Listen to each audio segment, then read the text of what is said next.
And our next speaker represents workers who risked their lives both before and during the pandemic.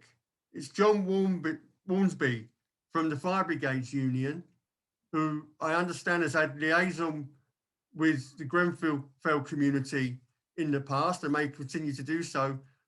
But we welcome Jon and his union to this commemoration. Jon, your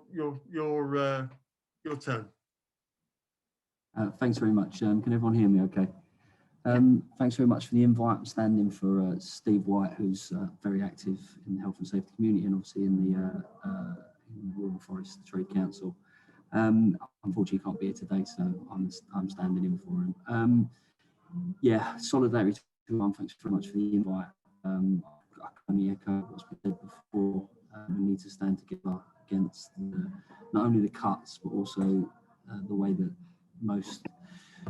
most industries don't have the support and solidarity that we share in some of our industries, don't have trade union reps, they don't have trade unions, and those are the industries that seem to suffer the worst. They go unseen with lack of PPE and etc. I was lucky enough to be asked to volunteer for the LAS, and also I worked across with them. Obviously their members are supported by Unite and GMB, etc. But there were disparities for me, seeing one branch of Ilford, how the LAS were organised, and how myself, coming from a trade union background in the FBU, were organised. And I think more needs to be done in forums such as this. We can learn off each other, learn what works for one union and what doesn't work for another union.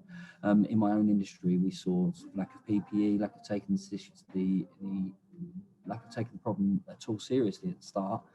Despite our greatest efforts to make our employer aware of the problems we were facing.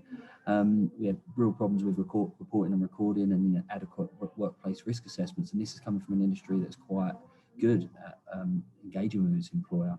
At one point, we had 700 SI firefighters, and that's like 20% of our workforce, which resulted in 20 plus appliances off the run and fire engines. And out of 8 command units, a machine that's was used at Grenfell and used at any big incident to organise the structure of the fire ground, we only had 1 of 8 available to us at one time.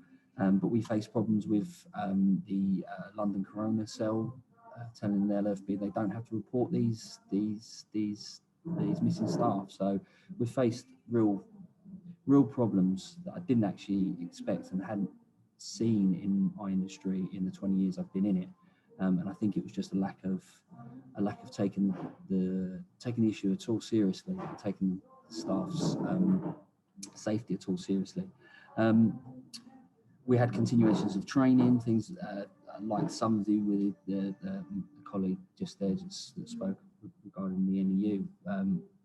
The unwillingness to shut schools when science was telling them to shut schools. We had the same issue in the London Fire Brigade where they were unwilling to stop training that could be done sort of a month or two in the future. They just continue this sort of just all costs, it doesn't matter, just carry on.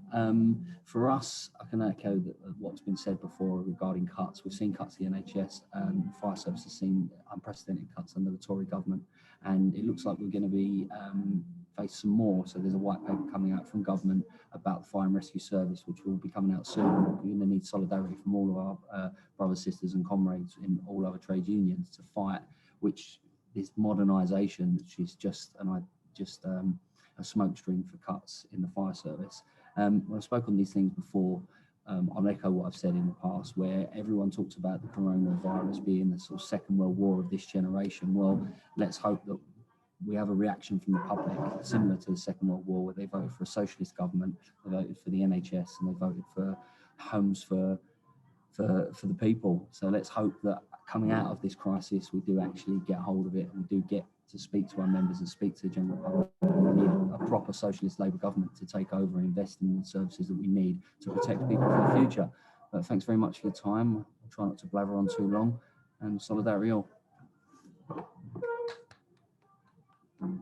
Thank you, Jon, for that excellent contribution. We send the solidarity to all firefighters who we think were unfairly criticised for the role in Grenfell and so on. They were heroes on that day. And I think the first part of the of the inquiry has unfairly spotlighted many of them.